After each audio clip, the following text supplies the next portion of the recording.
Welcome to the Deep Dive. Today we're jumping into a case that honestly has kept so many of us guessing the disappearance of Suzanne Morphew. And it just took this really dramatic turn on June 20th, 2025. It really did. It's a story with so many twists, hasn't it? Often leaving us with more questions. But this latest development, it's potentially game-changing. Absolutely. Barry Morphew, Suzanne's husband, arrested again, indicted by a Colorado grand jury, first-degree murder in her death back in 2020. That's right. And this isn't just, picking up where they left off. It feels like a completely reframed prosecution this time around. So our goal here today is to really unpack this. We want to walk you through the critical new evidence that led to this second arrest. And really highlight how it's fundamentally different from those initial charges, the ones that were dismissed back in 2022. Yeah, and what does it all mean moving forward? Think of this as your shortcut to understanding the key shifts, the surprising facts that have suddenly brought this case right back into the spotlight. So let's maybe start at the beginning. How did we get here? Okay. Yeah, to really get the weight of this new indictment, we have to go back to Mother's Day, May 10th, 2020. Suzanne Morphew reported missing near Salida, Colorado. It became a national story almost immediately. And right from the start, things felt off. Her mountain bike, found on a cliffside, the helmet like a mile away. Right, but the condition of the bike was odd. Investigators noted, very little damage, no blood, no clear signs of a struggle. And her sunglasses, her hydration pack, they were found inside her car, which, really fueled that early suspicion that maybe the scene was staged. Exactly. Those details raised red flags right away. And then you had Barry Morphew himself, about a week after she vanished, posting that Facebook video. Oh, yeah, I remember that. Pleading for her return. Offering, and this is a quote, "No questions asked, however much they want, I will do whatever it takes to get you back." But even with that public plea, the story started to fray around the edges pretty quickly. Yeah. Investigators, friends, they started hearing about, a troubled marriage, that Suzanne wasn't happy. She'd apparently talked about divorce with a close friend, right? Yeah. And there was the affair she was having with a former classmate. Correct. And there was evidence suggesting she'd taken what investigators called clear, articulable steps towards separation and divorce, starting maybe as early as January 2020. And Barry's alleged reaction when he found out about the affair, that quote is chilling. It is, reportedly saying something like, maybe in God's eyes this was his way of resolving something. Pretty heavy stuff. So all this background, the marital problems, the potential staging it, built up pretty fast. It did. And it all culminated in that first arrest, May 2021. Barry Morphew charged with first-degree murder, tampering with a body, other charges too. But then, almost a year later, April 2022, boom, charges dismissed without prejudice, which is key. Means they could try again. A huge setback for the prosecution at the time. So what exactly went wrong for them back then? Why the dismissal? Well, officially, the DA's office said they needed more time to find Suzanne's body. That was the main public reason. She was still missing, remember? Right. No body, often no case, or at least a much harder one. Exactly. But there was more going on behind the scenes. A judge actually sanctioned the prosecutors, barred them from using key witnesses. Why? What was the issue? Repeated failures, apparently, to turn over evidence that could have helped Morphew's defense. Discovery violations. Like what kind of evidence? A big one was the handling of DNA, this unknown male DNA found in Suzanne's SUV. It became a major point for the defense, and the prosecution's handling of it was, problematic. Okay, so procedural issues, missing body. It all led to the dismissal. And Barry Morphew didn't just walk away quietly, did he? No, he went on the offensive, filed a complaint against the prosecutors, alleging they intentionally withheld evidence. And then that huge lawsuit, May 2023, $15 million federal suit against prosecutors, investigators, claiming his rights were violated. Yeah, that lawsuit was ultimately tossed out, though, in September 2024. But the judge's ruling in that dismissal was actually quite interesting, wasn't it? Very. Judge Daniel Domenico, he acknowledged the prosecutors acted, quote, badly. Said going forward with charges in 2021 was, quote, unwise. Pretty strong language. What? There's always a but. But crucially, he also found there was sufficient probable cause for that initial arrest. He pointed to motive, means, opportunity, the shaky alibi, Barry's credibility issues. So even while criticizing the prosecution's handling, the judge basically said, Yeah, there was enough reason to suspect him in the first place. Exactly. It sort of validated the underlying suspicion, legally speaking, which kind of set the stage, didn't it? Even though the case was dismissed, the core reasons for suspicion were still there, judicially noted. Okay, so that takes us up to late 2024. The case is dismissed, but the suspicion lingers, legally validated. Then comes the bombshell. September 2023. This is the turning point. Suzanne Morphew's skeletal remains are found. And not even because they were specifically looking for her in that spot, right? Right. CBI agents were doing an unrelated search near Moffett, Colorado. It's about 40 miles south of the Morphew home, and they found her remains in a shallow grave. What condition were they in? What could they tell? Most of her bones were there. Many were described as significantly bleached. A forensic anthropologist suggested she likely decomposed somewhere else first, then was moved. And they found clothing. Yeah, clothing consistent with what a bicyclist might wear. So, finding the body, it addressed that huge missing piece from the first attempt at prosecution. Now they had physical evidence. Physical evidence that led to the autopsy report in April 2024. And this seems to be where things really shifted. Absolutely. The autopsy classified her death as homicide by undetermined means. They couldn't pinpoint the exact physical cause. But there's another but here, isn't there? A huge one. A massive one. The presence of a specific animal tranquilizer cocktail in her bones. Horphenol, azaparone, and metamidine, known as BAM. Bam.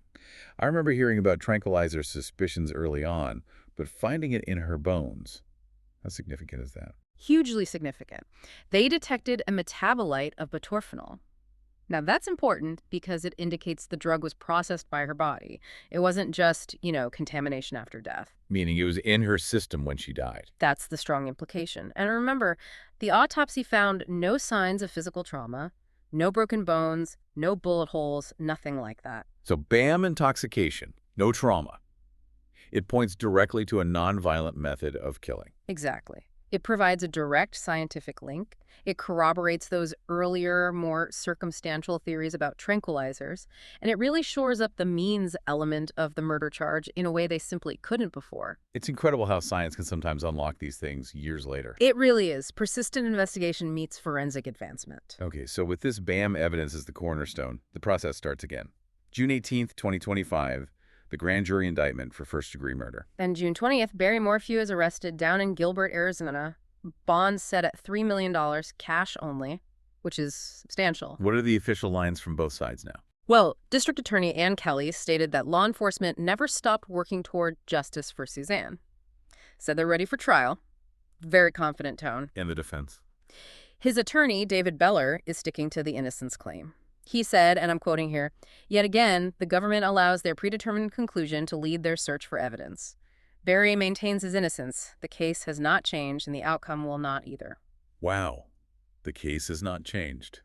That's a bold statement, given the BAM evidence. It certainly sets up a conflict, doesn't it? A narrative battle right alongside the legal one. So let's dig into why the prosecution clearly thinks the case has changed.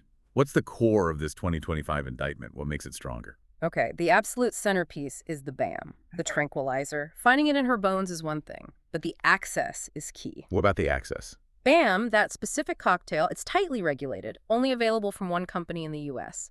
The indictment asserts Barry Morphew was the only private citizen in that specific part of Colorado who had access to it between 2017 and 2020. The only one. How can they be sure? Well, they checked records. Government agencies using BAM, their supplies were all accounted for, so it points very strongly to his private supply. And he did admit using it, right? For his business. He did. For sedating deer. He's a hunter, removes antlers. Said he used tranquilizers frequently, sometimes even shot darts from inside his house. Did they find any physical evidence of the tranquilizer stuff at his home back in 2020? Yes. During that first search, May 19th, 2020, they found a tranquilizer rifle in a safe. Packages of the right brand of darts, new dart. Okay, but the smoking gun, so to speak. It might be this. A needle cap for a tranquilizer dart, found in the clothes dryer. In the dryer? With what? Among washed sheets. And crucially, alongside a pair of shorts Barry appeared to be wearing on May 9th, 2020, the day before Suzanne was reported missing. What do you say about that? He denied using the tranquilizer gun on May 9th, claimed the last time was late April, said he had no idea how the cap got in the dryer, although interestingly, no actual BAM chemical residue was found in that initial search. But the cap itself, in the dryer with his clothes from the day before she vanished.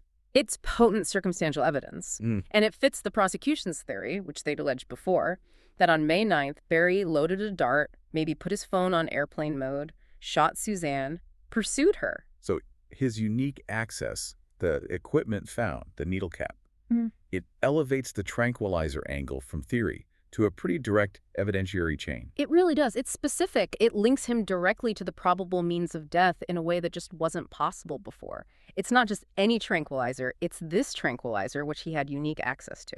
That is incredibly specific. Okay, beyond the BAM, what about the digital footprint? Cell phones, truck data. Oh yeah, they dug deep there too. They've presented this meticulously reconstructed timeline using data from Barry's phone, Suzanne's phone, his truck's computer. And what did that show? Critical gaps. Periods where Barry's phone was off or his truck wasn't providing data even though other evidence suggested the truck was moving.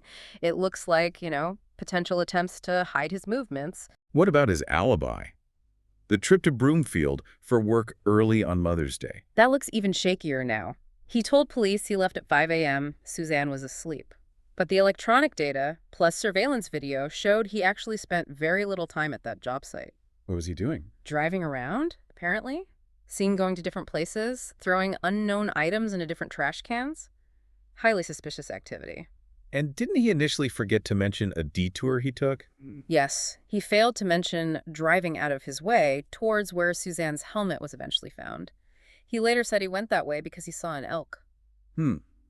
So the data paints a picture of suspicious movements, trying to hide something, and an alibi that doesn't quite add up. Pretty much. It strongly suggests motive, opportunity, and maybe, most importantly, consciousness of guilt. And the motive itself, the troubled marriage, is that clearer now too? Yes. Remember, Suzanne's last known message was 2:11 p.m. on May 9th to the man she was having an affair with. Barry got home just 32 minutes later. And while Barry claimed their relationship was the best, investigators recovered a deleted text from his phone, an image of a message from Suzanne, dated just days before May 6th. What did it say? It said, "I'm done. I could care less what you're up to and have been for years. We just need to figure this out civilly." Wow, that's blunt. Yeah. Directly contradicts his claim. Things were great. Absolutely. It's powerful, direct evidence of the state of their marriage right before she disappeared. Strongly supports the motive argument. Okay, one more loose end from the first case. That unknown male DNA in the SUV. The thing that caused the discovery violations. How are they handling that now? They've addressed it head on. Investigators now say they've essentially narrowed down who that jumbled mix of DNA could possibly belong to only 3 individuals. And crucially, they state none of those individuals have any involvement in the case. So they're neutralizing that potential defense argument right out of the gate. Seems like it. It shows they learned from the previous dismissal. They're anticipating the defense and addressing weaknesses proactively. Much more thorough. Okay, so if we just put the two cases side by side, 2021 versus 2025, it's stark. It really is night and day. Let's tick through it. Body found. No, in 2021. Yes, now. Autopsy. Not possible then. Now we have homicide by BAM intoxication. Forensic evidence. Limited, circumstantial before. Now.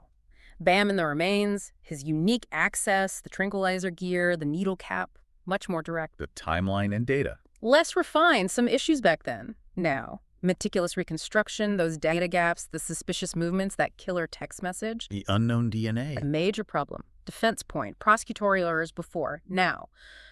Addressed. Explained away as unrelated. Motive. Alleged before based on hearsay and circumstance. Now. Corroborated by her own words in that recovered text, plus the affair details, the divorce plans. And the prosecution itself. Plagued by issues, discovery violations back then. Now, they seem to have addressed those, presented a much tighter evidence-driven case.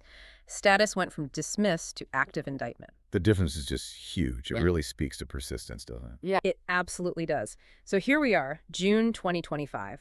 Barry Morphew is in Arizona, waiting for extradition back to Colorado, facing that first-degree murder charge, $3 million cash bond. And the narratives are set.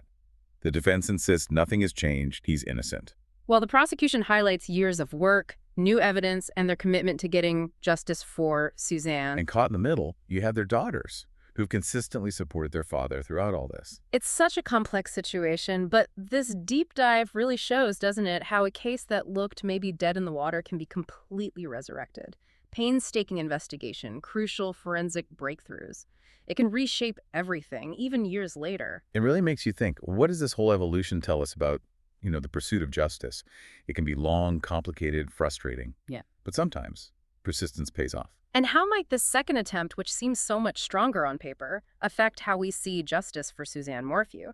And maybe even how these high-profile, evidence-heavy cases are handled in the future, especially when that initial attempt fails. Definitely food for thought. It's a story that's far from over, and one we'll obviously keep watching closely.